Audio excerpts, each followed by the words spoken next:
أعوذ بالله من الشيطان الرجيم بسم الله الرحمن الرحيم له معقبات من بين يديه ومن خلفه يحفظونه من أمر الله إن الله لا يغير ما بقوم حتى يغيروا ما بأنفسهم وإذا أراد الله بقوم سوءا فلا مرد له وما لهم من دونه من وال ذلك بأن الله لم يكن مغيرا نعمة أنعمها على قوم حتى يغيروا ما بأنفسهم وأن الله سميع عليم صدق الله مولانا العظيم اللهم صل على محمد وعلى آل محمد كما صليت على إبراهيم وعلى آل إبراهيم إنك حميد مجيد رب اشرح لي صدري ويسر لي أمري واحلل عقدة من لساني يفقه قولي. نن د 2023 16 دسمبر دی او دا یو عجیبه اتفاق دی چې د نن نه 52 کاله مخکې چې کله زمونږ د عمر الکان په نهم لسم کې سبق وی پاکستان 2 ټوکړې شو دې ته سقوط ډاکه وی. د اسلام په تاریخ کې یو د سقوط بغداد یو د سقوط ډھاکا یعنی ډاکا ساقطه شوه ډاکا وغورځېده د پاکستان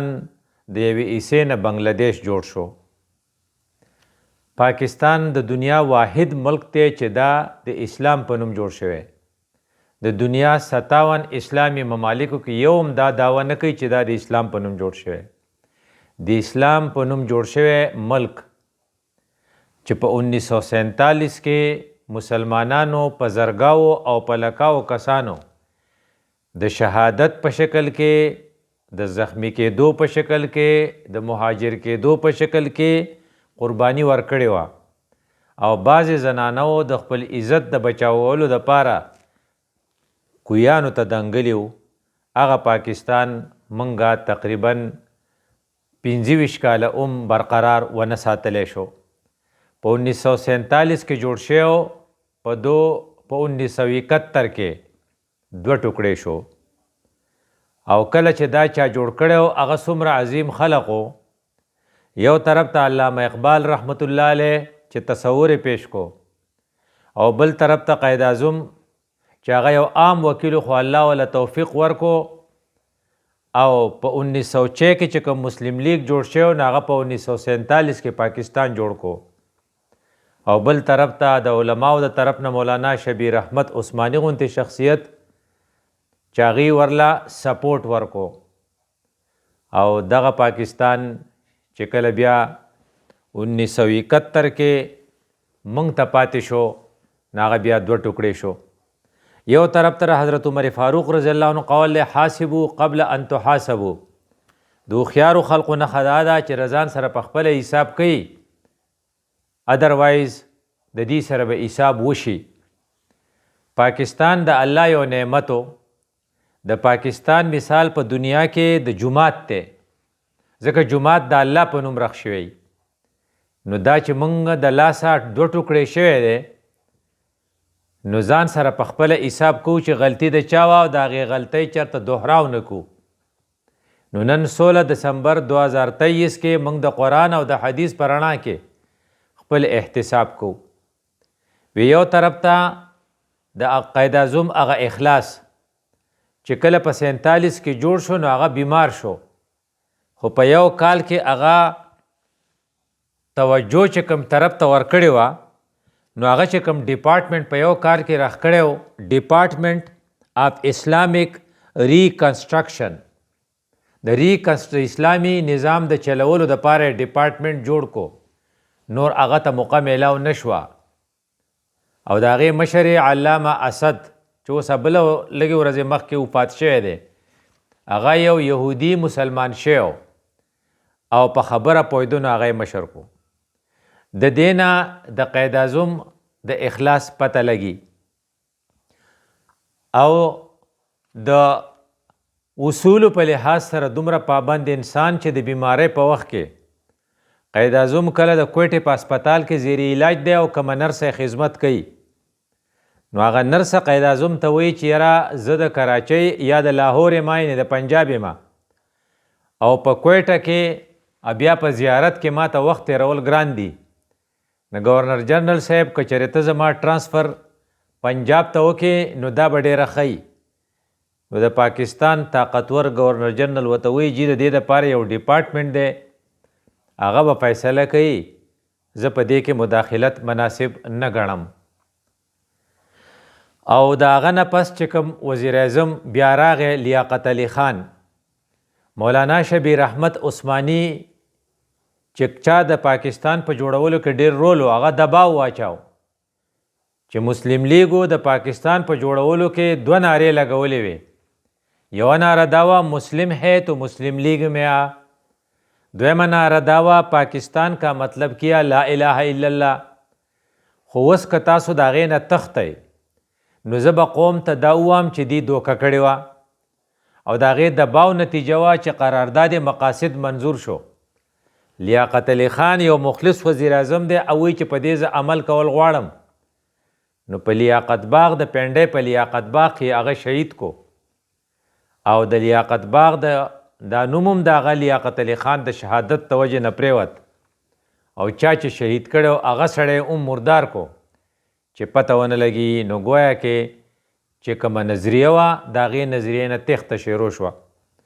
د ټولو نه د افسوس خبره دا وه چې شوکت حیات چې هغه د مسلم لیګو یو مشر و د هغه د خولې نه دا ټکی وختو چې پاکستان موږ اسلام له نو رخ کړی پاکستان کا مطلب کیا لا الہ الا اللہ دا د یو څو ماشومانو آواز ہو اس نے چوکرے کا لفظ استعمال کیا یہ چند چوکروں کی شور تھی دا د یو څو چوکرګانو شور زموږ منصوبه نه وه ته ویلی شي چې د پاکستان د جوړېدو نه پس د مسلم لیګو قیادت د پاکستان د نظریې نه انحراف شروع کو او دا به یاد ساتي چې کله د نظریې نه څوک ډیویټ شي او خپله نظریه پرېږدي بیا هغه خپل وجود برقرار نشي ساتلی نو موږ خپله انالیسز او تجزیه کوو نو موږ نظریه پرېښې وه تا چې چغه والې وه چې پاکستان کا مطلب کیا لا الہ الا الله نو څنګه چې سوویت یونین یو غټ مملکت و خو د خپلې نظریې نه انخراب چې وکړو نو ټوکړې ټوکړې شو اوس صرف وروستی نو د دې نه موږ ته دا پته لګي چې نظریې نه چې چا انحراف وکړو هغه خپل وجود برقرار نشي ساتلی او داسې ښکاري چې موږ د خپلې نظریې نه انحراف کړی او کله چې ته د نظریې نه انحراف وکې نو بیا آخري خبره به بیا دای چې ته به تباه کېږي ځکه نظریه یو دومره یو بهترین چیز دی چې څوک نظریاتی او د نظریې سره وفاداری دا سړی چرته غدار نشي کېدی دا فارموله ده دا ایکسپټډ ده یونیورسلی ایکسپټډ ده یونیورسلی ریکگنائزڈ ده چې نظریاتی انسان کبھی غدار نہیں ہوتے او دا مو سره ریکگنائزڈ ده چې دولت کے شوقین اور دولت کے پرستار کبھی وفادار نہیں ہوتے تو ویلے شی چې پاکستانی قیادت د لیاقت علی خان نہ پس پھر دولت کے وفادار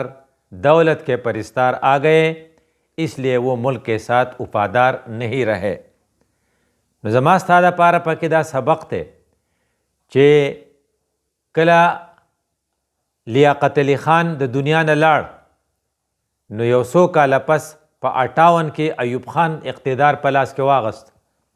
او د مختلفو ډاکومنټس نه پته لګي چې ایوب خان ویلو چې د بنګالیانو نه ځان خلاصول غواړي دا زموږ دپاره یو بوج دی او د هغې د وجې نه د ایوب خان په دور کې د بنګالیانو هغه پریشانی ډیره سیوا شوه ایوب خان په 68 کې چې کله حکومت پرېښود نو یحیی خان راغی او یحیی خان الیکشن وکړو او هغه الیکشن چې په 70-71 کې شوی د هغې نتایج خطرناک شو. 3 کسه یې په الیکشن کې، یو خلق دی چې ووټ ورکوي، ووټ ورکوونکي